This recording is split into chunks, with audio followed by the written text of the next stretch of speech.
O crime do anticristo. Nós já lidamos com algumas destas questões antes, mas hoje vamos colocar uma ou duas coisas em perspectiva, para que vejamos para onde nós vamos. Mas antes de fazer isso, o que é uma besta na Bíblia? É uma entidade política? Nós também encontramos a besta no livro de Apocalipse. Nós a encontramos em Apocalipse capítulo 13. Ela sai do mar entre as nações e ela tem todos os atributos do pequeno chifre. Todos os atributos do chifre pequeno. E nós vamos lidar com essa profecia em detalhes, eu acho que amanhã à noite. Amanhã à noite. E alguém me perguntou antes, os Estados Unidos estão na profecia? Bem, venham e assistam amanhã à noite. Nós vamos olhar o que a Bíblia diz e você vai decidir por si mesmo se os Estados Unidos estão ou não na profecia. Nós estamos vivendo numa época cheia de tempestades. Agora, se algo caminha como um pato, parece com um pato e faz quack como um pato, então provavelmente ele é um pato, certo? Então, se alguém tem os mesmos atributos do pequeno chifre de Daniel capítulo 7, então qual é a possibilidade que seja de fato o chifre pequeno de Daniel capítulo 7? Boa possibilidade, certo? Ok. Então, este poder sobre o qual vamos falar amanhã à noite, há muita coisa para a gente falar sobre ele. Não dá para falar só em uma noite. Bem, mas de qualquer forma, vamos observar este chifre pequeno, vamos ver alguns aspectos do que ele fez. O poder do chifre pequeno, em Daniel 7:25, nós vimos ontem à noite que ele tentou mudar os tempos e as leis. É claro que ele não pode mudar os tempos e a lei. Ele não pode mudar os tempos e ele não pode mudar a lei de Deus. Ele só acha que pode. Ele é pretensioso. Ninguém consegue alterar a lei de Deus. Ninguém faz isso e escapa. Vocês concordam? Lembra-te do dia de sábado para o santificar. 6 dias trabalharás e farás toda a tua obra. Mas o 7º dia é o sábado do Senhor teu Deus. Nele não farás nenhuma obra. Tu, nem teu filho, nem tua filha, nem teu servo, nem tua serva, nem o teu gado, nem o teu estrangeiro, que está dentro das tuas portas. E há uma razão, pois em 6 dias o Senhor fez os céus e a terra. O que a teoria da evolução faz com este texto? Ela os joga num cesto de lixo. Mas quantas palestras nós demos aqui para dizer que nós não podemos jogar este texto numa cesta de lixo? Eu acho que foram umas 4 palestras. Você não pode jogar isso numa lata de lixo, mas por que tanto esforço para jogar isso na lata de lixo? Porque se essa parte não está na cesta de lixo, então você fica encrencado com esta outra parte. O mar e tudo o que está nele. E ele descansou no 7º dia. Portanto, o Senhor abençoou o dia de sábado e o santificou. Êxodo 20:8-11. Isso significa que o Senhor o separou para um uso santo. Agora, o homem foi criado homem e mulher, representando a comunicação no nível horizontal. Ele devia formar uma confederação, mas sem Deus nessa equação, nós acabamos tendo o que temos hoje. Caos absoluto. Não apenas no casamento, mas em geral. Deus precisa estar presente na equação. Há uma história muito interessante. A primeira vez que eu entrei em contato com Deus, eu fiquei com muitos ciúmes de Deus.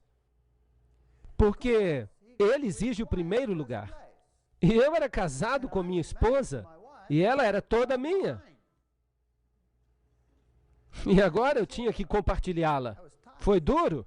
E eu andei por aí com a minha cara lá embaixo durante todo o tempo em que eu estava pensando nisso.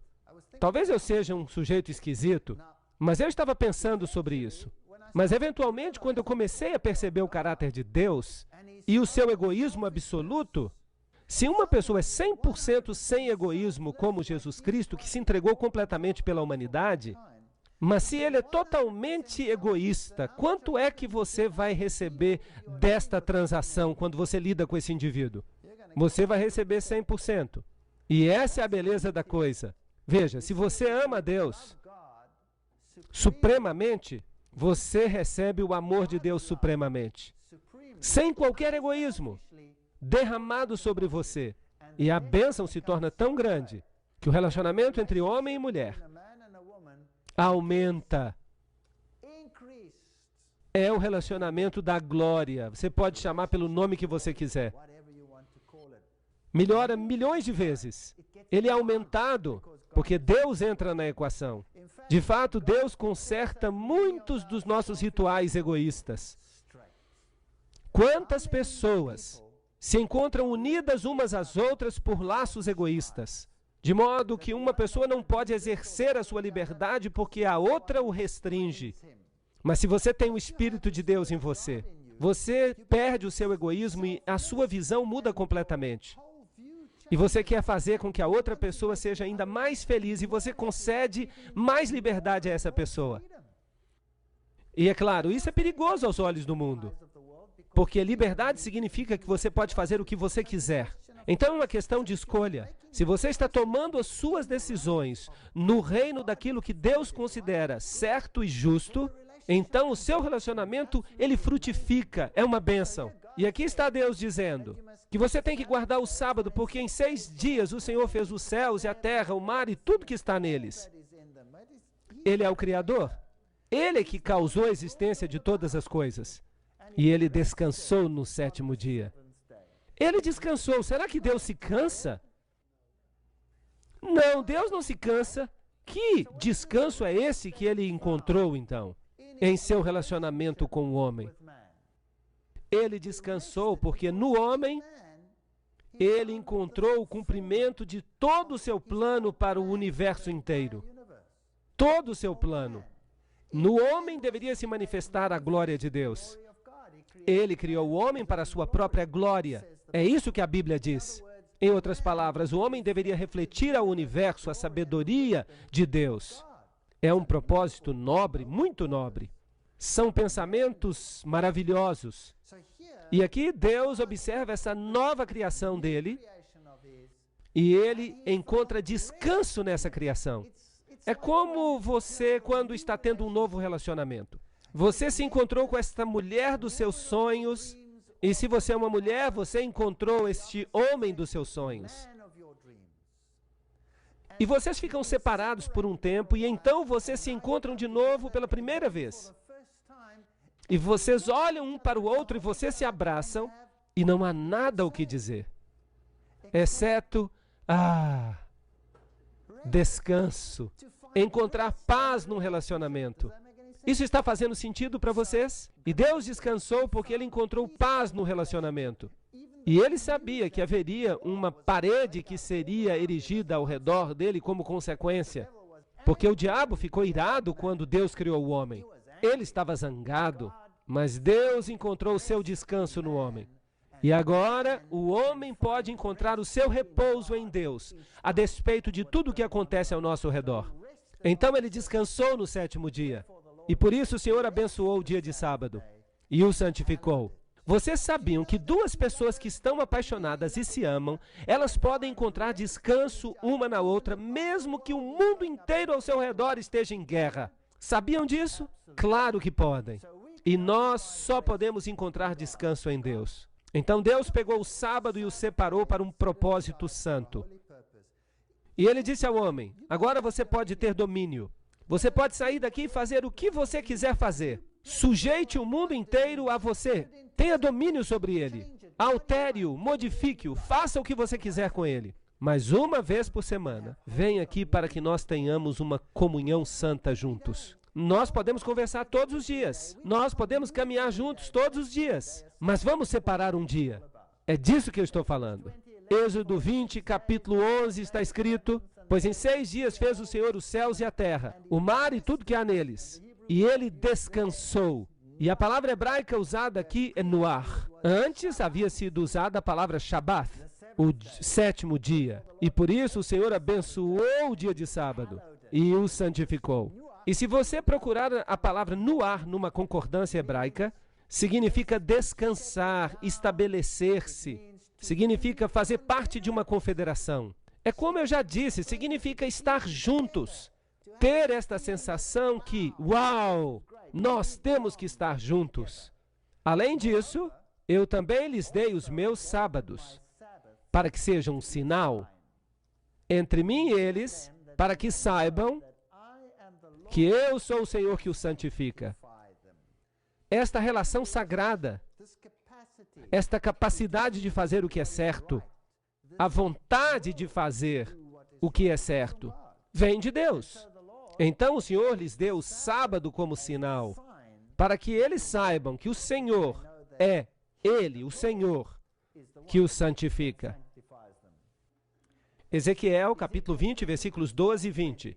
E aqui está outro texto paralelo. Santificai os meus sábados, santificai-os, e eles serão um sinal entre mim e vós, para que saibais que eu sou o Senhor vosso Deus. É estranho. Será que seria possível que outra pessoa fosse o Senhor vosso Deus? Sim ou não?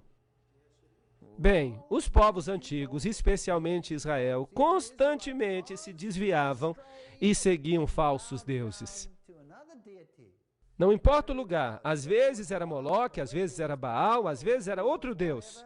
Adoravam Astorete, a rainha dos céus, adoravam esses deuses estranhos. Mas Deus disse, peraí, escutem aqui, vou fazer um pacto com vocês. Se vocês santificarem os meus sábados, eles serão um sinal entre mim e vocês, para que vocês saibam que eu sou o Senhor, seu Deus. É como se fosse um teste, uma espécie de teste. Êxodo 31, verso 13. Fala também aos filhos de Israel, dizendo, em verdade guardareis os meus sábados, pois o sábado é um sinal entre mim e vós, através das vossas gerações, para que saibais que eu sou o Senhor, que vos santifica. Não há outro, eu sou o que santifica. Êxodo 31, 16. Portanto, os filhos de Israel guardarão o sábado, para observar o sábado através das suas gerações, como um concerto perpétuo. Vamos dar uma olhada nesse sinal. É um sinal, em hebraico a palavra é oath, entre mim e os filhos de Israel para sempre. Por quê? Pois em 6 dias o Senhor fez os céus e a terra, e descansou no 7º dia, e recebeu refrigério. Nafash. Este é um verso muito interessante. Então é um sinal. E por quê? Porque Deus é o Criador. Ele é o dono. E Ele diz, vocês têm que me escolher, fui eu que fiz vocês. Os outros não fizeram vocês. Estão roubando vocês. E não estão oferecendo nada a vocês, a não ser a morte. Então é um sinal e Deus recebeu refrigério. Agora, o que a palavra sinal significa? Se vocês olharem o hebraico, você pode consultar uma concordância sozinho em casa. Você pode usar um computador, você pode procurar. Então a concordância diz que é um sinal, signia, um milagre, uma marca. É um sinal, uma marca distintiva. Aqui está a definição da concordância de Strong desta palavra. Então, será que Deus tem uma marca? Que marca é essa? É o sábado. Deus tem uma marca. Será que a besta tem uma marca? Sim, claro, é chamada de a marca da besta. Eu fico imaginando o que essa marca seja. Será que é o chip de um computador? Será que é um código de barra que vai ser impresso na sua mão? Será que é algo que você pode encontrar numa lata de feijão? Você olha lá embaixo? Será que Deus está interessado em linhas numa lata de feijão? Ou será que Ele está interessado no seu caráter e na sua fidelidade? Qual é o interesse de Deus? Sim, em seu caráter e na sua fidelidade. Então vamos prestar bastante atenção aqui. Sim, agora nós já sabemos que Deus tem uma marca, um sinal, e é o sábado. Portanto, é um sinal ou uma marca entre mim e os filhos de Israel para sempre. Pois em 6 dias o Senhor fez os céus e a terra, e Ele descansou no 7º dia, e Ele recebeu refrigério. Nós precisamos compreender primeiro a marca de Deus, o seu sinal ou selo. São sinônimos. Vamos dar uma olhada no selo dos Estados Unidos. Este é o selo dos Estados Unidos e um selo autentica um documento. Este é o selo do presidente dos Estados Unidos da América. E este aqui é um típico selo de rei. Este é o selo de Jorge VI, o rei regente da Inglaterra. Notem os 3 elementos. Ele dá o nome, Jorge VI, e então ele dá o título, que é rei, e ele dá o seu território, que é Grã-Bretanha e seus domínios. Então, um selo típico tem todos esses componentes: o título, o nome, e ele tem o território. E sem o selo, uma lei se torna inútil. Ela fica destituída de autoridade. Aqui está o Decálogo. Trata-se de uma lei. Trata-se da lei de Deus. E esta lei somente tem autoridade porque ela contém um selo nela. E o Senhor lhe entregou 2 tabletes de pedra escritos com o dedo de Deus. Deuteronômio 9:10. O selo de Deus está no coração da lei de Deus. Prestem atenção, por favor. Todos os outros mandamentos são apenas mandamentos. Não matarás, não farás isso, não farás aquilo, não terás outros deuses diante de mim, não tomarás o nome do Senhor teu Deus em vão, honra teu pai e tua mãe para que se prolonguem os teus dias sobre a terra, etc. Mas aqui há algo especial. Lembra-te do dia de sábado para o santificar, em 6 dias farás todo o teu trabalho, mas o 7º dia é o sábado do Senhor teu Deus, pois em 6 dias o Senhor, aí está o nome, é Jeová, é o nome de Deus. Nós temos o nome, Ele fez os céus e a terra. Aí está o título, Ele é o Criador. E qual é o seu domínio? Céu, terra, mar e tudo que está neles. E aí está o domínio. Todos os elementos estão presentes. E sem o sábado, a lei não teria autenticidade. Seria apenas um outro documento. Mas agora ela tem o selo de Deus. Jeová, o seu Criador, o seu domínio, céus, terra, mar, tudo, todas as nações, tudo que já foi criado, está sob o seu domínio. Agora, se os Estados Unidos fazem uma nova lei, se eles proclamarem uma nova lei, essa lei precisa ser assinada por quem antes de ela entrar em efeito? O presidente deve assiná-la. E se o presidente não assina, a lei não é válida. Certo ou errado? Muito bem. Agora imaginem, eu sempre uso uma parábola para explicar isso. Nós colocamos a nós mesmos um pouco atrás no tempo. Lá na época da Alemanha. E Adolf Hitler sobe ao poder. E ele está tão impressionado com o próprio poder, ele quer garantir que ninguém lhe faça oposição. E então ele proclama uma lei. Esta é uma história hipotética, não é verdadeira. Só para ilustrar este assunto.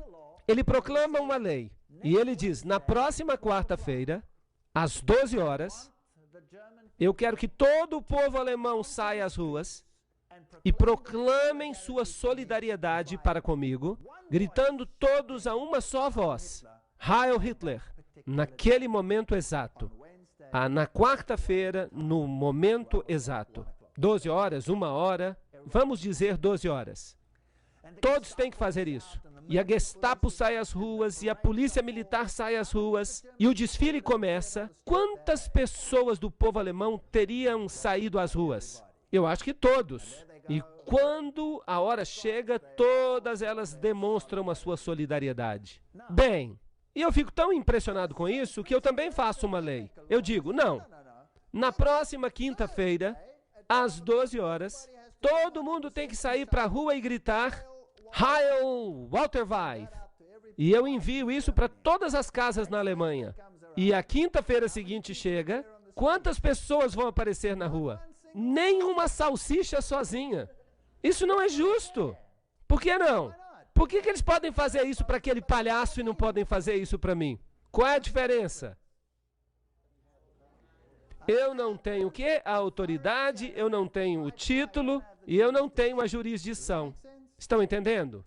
A lei dele vale, a minha lei não vale nada. Era a mesma lei, mas ela não vale nada. E Adolf Hitler ficou tão animado com a resposta positiva que ele recebeu, e é claro, isso nunca aconteceu, que ele decide escrever a mesma lei e ele decide enviá-la, vamos dizer, para a Rússia. E ele diz, na próxima quarta-feira, às 12 horas, eu quero que todos os russos saiam de casa e gritem a mesma coisa. Quantos russos sairiam à rua? Nenhum. Talvez saíssem para zombar dele. Qual é a diferença? Por que funcionou na Alemanha e não funcionaria na Rússia? A lei estava fora da sua jurisdição. Ele pode até ter o título, mas ele não tinha jurisdição. Mas aqui nós temos as três coisas no mesmo lugar. O Senhor é o nome dele. Temos a jurisdição, temos o título, que é Criador, e então temos a jurisdição, que inclui todas as coisas no céu e na terra. E é por isso que todos temos que obedecê-lo. É isso que faz com que a lei seja autêntica. E isso dá poder para toda a lei. Sem o sábado, sem esta assinatura, a lei passa a ser apenas mais um documento com regras. Ela então não diz de onde ela veio e nem quem tem a autoridade. Então temos o Senhor, Criador, céu e terra. É isso que dá autenticidade à lei. Estão todos entendendo até aqui? Sem isto, a lei não é autêntica. Então o selo de Deus contém seu nome, seu título e seu território.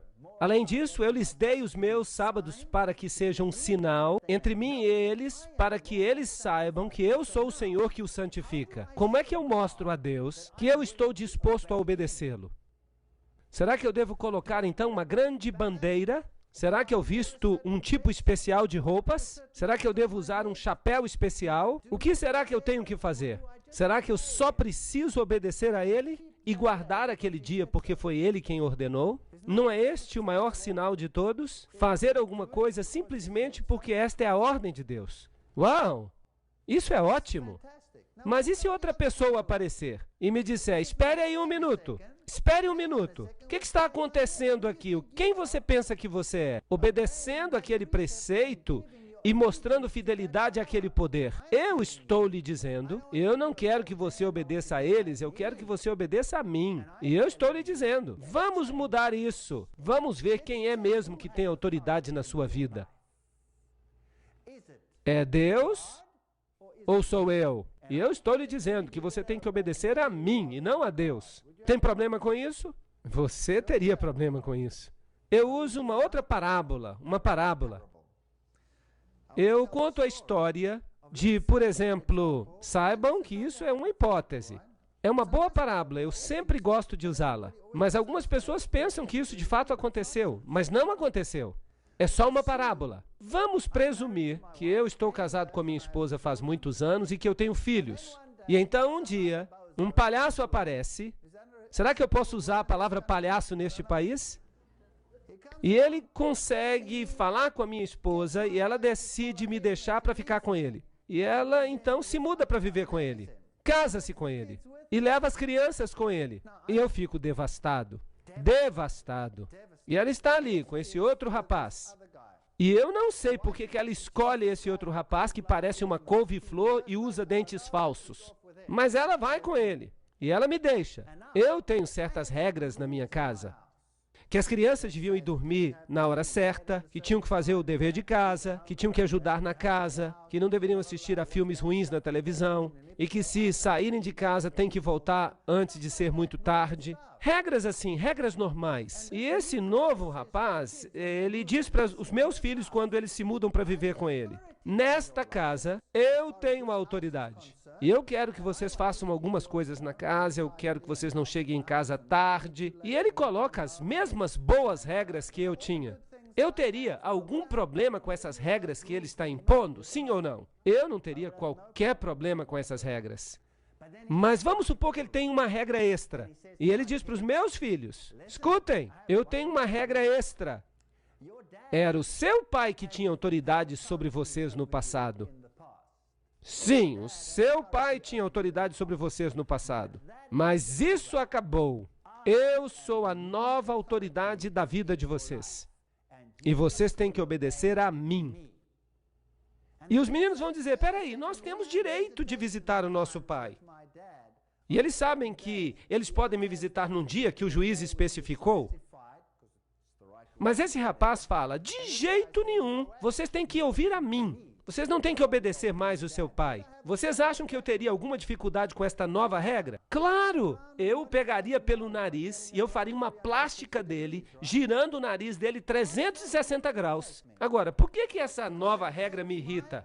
Porque ela afeta minha autoridade. Ninguém deve interferir na minha autoridade quando isso diz respeito aos meus filhos. Eles são os meus filhos. Agora, Deus sente a mesma coisa. Nós somos os filhos dele. E um outro poder vem e diz, eu não me importo com todas as leis de Deus, mas esta lei aqui, que diz respeito à autoridade, esta eu quero para mim. Vocês não vão obedecer a Deus. Deus também vai fazer uma plástica nele e vai girar o nariz dele 360 graus. Quer ele goste disso ou não. E então Deus diz, eu lhes dei os meus sinais para que fossem um sinal entre mim e eles, para que eles soubessem que eu sou o Senhor que os santifica. Isaías 58:13 diz, se desviares o teu pé de profanar o sábado e de fazer a tua própria vontade no meu dia santo e chamares o sábado de deleitoso, eu não estou falando do jeito que os judeus guardavam o sábado. Era um ritual, você podia fazer isso, mas não podia fazer aquilo, e não podia comer ovos, e não podia deitar no sábado, e você não podia fazer isso, nem aquilo, e você não podia caminhar. Não, isso era um fardo. Está escrito aqui, chamares o sábado de deleitoso. Não, um fardo. Santo ao Senhor, honorável, e o honrares, não seguindo os teus próprios caminhos, não buscando os teus próprios prazeres, não falando as tuas próprias palavras. Então te deleitarás no Senhor, e eu te farei cavalgar sobre os altos da terra,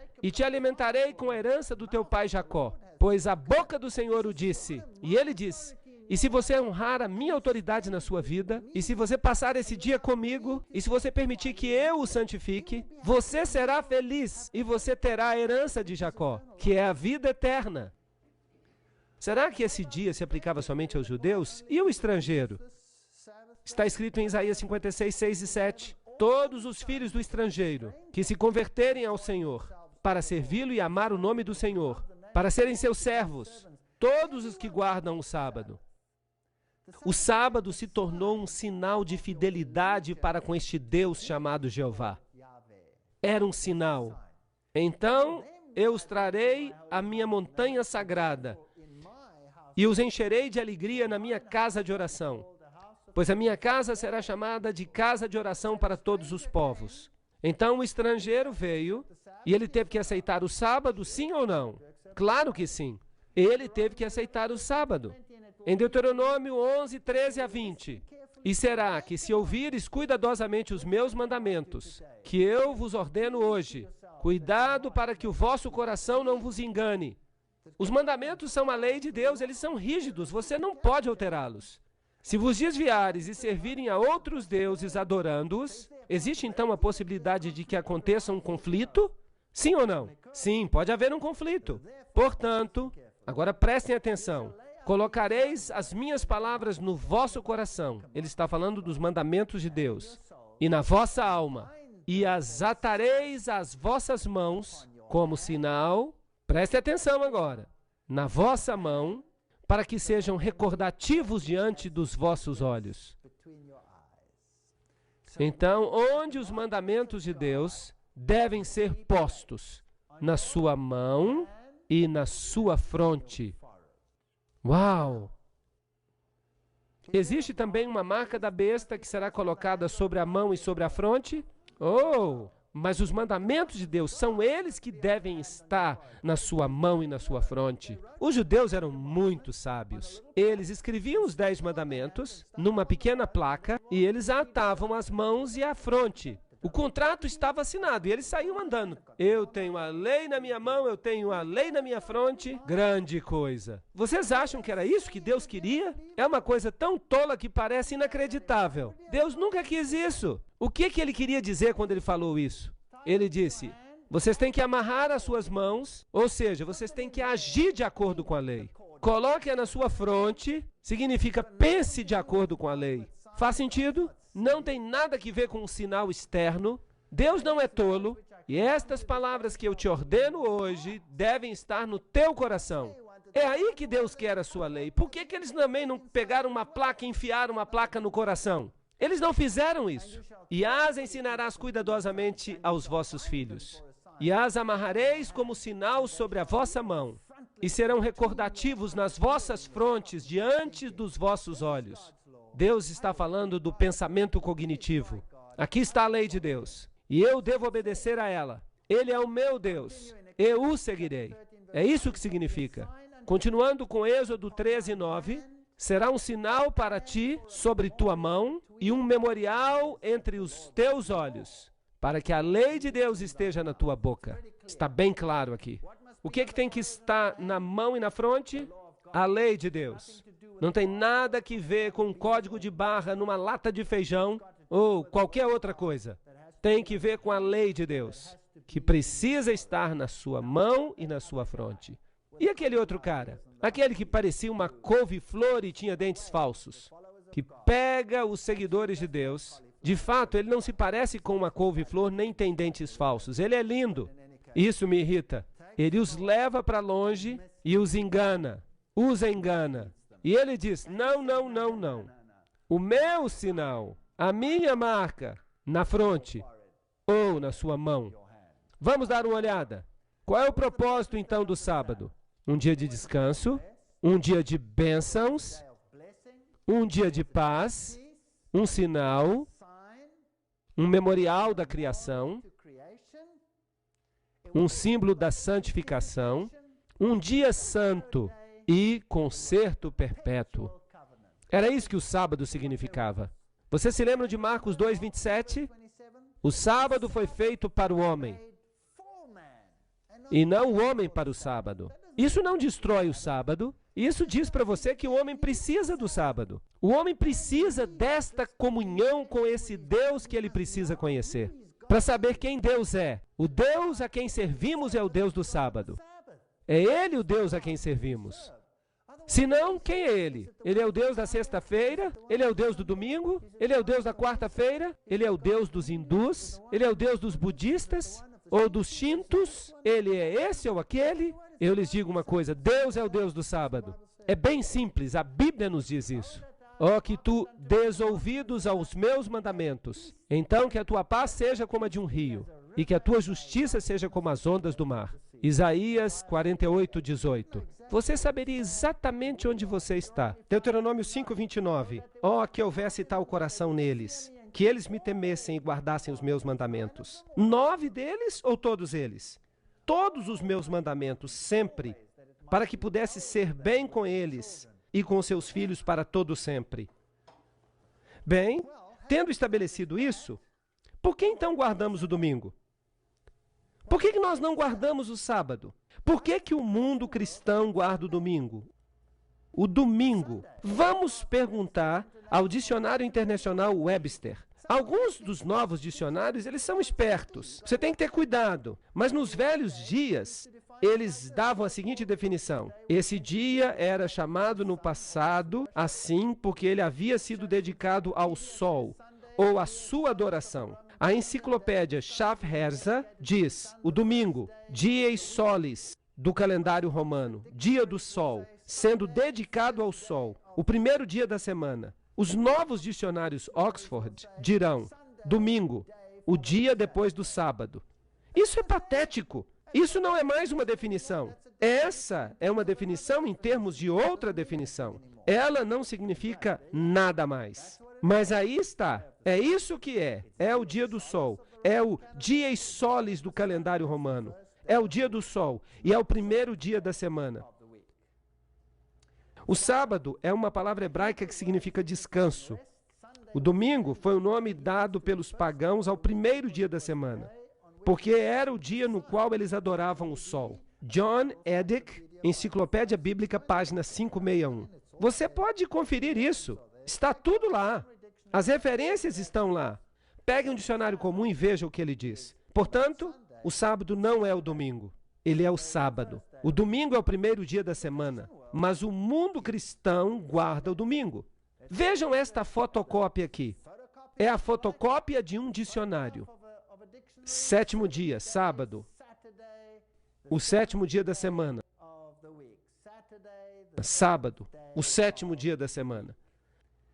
Daniel 7:21. Lembram-se que ele disse, e ele, o pequeno chifre, nós o identificamos na noite passada, falará palavras contra o Altíssimo e perseguirá os santos do Altíssimo e cuidará de mudar os tempos e as leis. E eles lhe serão entregues na mão por um tempo e tempos e metade de um tempo. Agora, Apocalipse 13:7 fala sobre esta besta que tem todos os atributos do chifre pequeno. E nós já dissemos que, se parece com um pato e anda como pato, Então, deve ser provavelmente um pato. Então, esta besta é exatamente o mesmo poder que o poder do chifre pequeno. E nós vemos aqui que esta besta implementará, com a ajuda do outro poder, sobre o qual falaremos amanhã à noite, a marca da besta. Agora, nós já estabelecemos qual é a marca de Deus. Qual é ela? É o sábado. E onde ele deve ser escrito? Na fronte e na mão.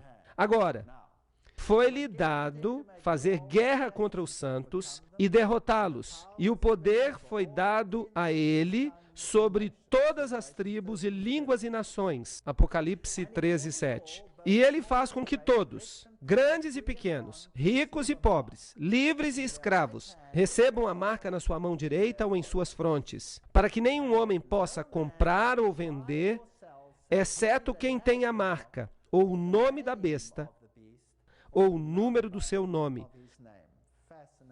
Este texto é fascinante.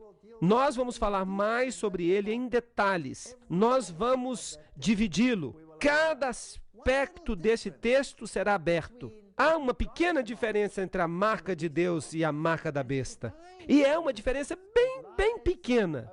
Ela está aqui e diz: todos, pequenos e grandes, ricos e pobres, livres e escravos, para que recebam a marca na sua mão direita e nas suas frontes. A marca de Deus deve estar na sua mão direita e na sua fronte. Deus não fica satisfeito com um serviço pela metade. É tudo ou nada. Esta besta fica feliz se você tiver apenas na sua fronte. Isto é, se você pensa que está bem e que você age de acordo com ela. Mas ele também fica feliz se você não acha que está bem, mas você vai com os outros porque você não tem outra escolha. Será que isso está fazendo sentido? Desde que você a obedeça, a besta não se importa por quê, se você está convencido ou não. Desde que você a obedeça. E se você não o fizer, haverá um boicote econômico. Você não será capaz de comprar ou vender. Eles congelarão a sua conta bancária. E se você não tiver esta marca ou o número, e nós vamos falar também sobre isso. Agora, vamos olhar a assim chamada Decretália Romana. Isso vem de uma fonte católica romana. Na Decretália, ele, o Papa, pode pronunciar sentenças e julgamentos em contrário aos direitos das nações, à lei de Deus e ao homem. Ele é um homem muito poderoso. Ele pode se libertar dos mandamentos dos apóstolos, sendo seu superior, e das regras do Velho Testamento. Então ele pode fazer o que ele quiser. O Papa tem o poder de mudar os tempos, de abrogar as leis e de dispensar coisas, até mesmo os preceitos de Cristo. Então, não interessa o que o velho marido fale. Eu sou o novo marido, eu mando por aqui. Você tem que obedecer a mim, você não tem que obedecer ao seu pai, você tem que dar ouvidos a mim. Vejam o que a Bíblia diz em 2 Tessalonicenses 2, 3 e 4. Que nenhum homem vos engane de modo algum, pois aquele dia não virá, sem que haja primeiro uma queda e que apareça o homem do pecado. Aí está a transgressão da lei. Ele se revelará, o filho da perdição, que se opõe e que se exalta acima de tudo que se chama Deus. Ele é outro cara, e o seu dia se aproxima, o dia no qual o seu nariz será girado 360 graus, não por mim, não por qualquer homem, mas por Deus, sem mãos humanas, diz a Bíblia. O Papa Nicolau, citado no livro Fatos dos Tempos, diz: o Papa representa a razão. Ele pode abolir as leis, ele pode tornar o erro certo, corrigindo e alterando as leis. Vejam que ele é poderoso. Pergunte à Igreja Católica qual é o sétimo dia, e ela vai dizer que o sábado é o sétimo dia. O seu pai disse para guardar o sábado, mas eu estou dizendo, não há visitação nesse dia. Então por que você observa o domingo em vez do sábado? Porque eu sou a nova autoridade da sua vida, e nós observamos o domingo em vez do sábado, porque nós, a Igreja Católica, transferimos a solenidade do sábado para o domingo. E isso não vem de qualquer fonte. Isso vem da doutrina católica do Catecismo para os Conversos, de 1957. Isso é bem direto. Saiu da fonte. Este é o novo namorado e ele diz: você não tem mais que dar atenção ao seu pai. Você agora tem que prestar atenção em mim, no que eu digo. Então o que ele está atacando? Ele não está atacando a autoridade de Deus. Você não pode atacar a autoridade de Deus na força de nenhum outro mandamento, exceto do sábado. Você só pode atacar a autoridade de Deus na força do sábado, porque é Ele que determina a sua autoridade. Portanto, o que é a marca da besta, então? Nós temos uma besta que diz: você aceitará a minha marca, e ela estará sobre a sua mão ou sobre a sua testa. Nós temos um selo de Deus, que é a marca que diz: você deve guardar os mandamentos de Deus. Não há meio termo aqui. O que a besta fala? Qual é a marca da besta? É isto que a Revista Católica de setembro de 1923 diz: o domingo é a nossa marca de autoridade.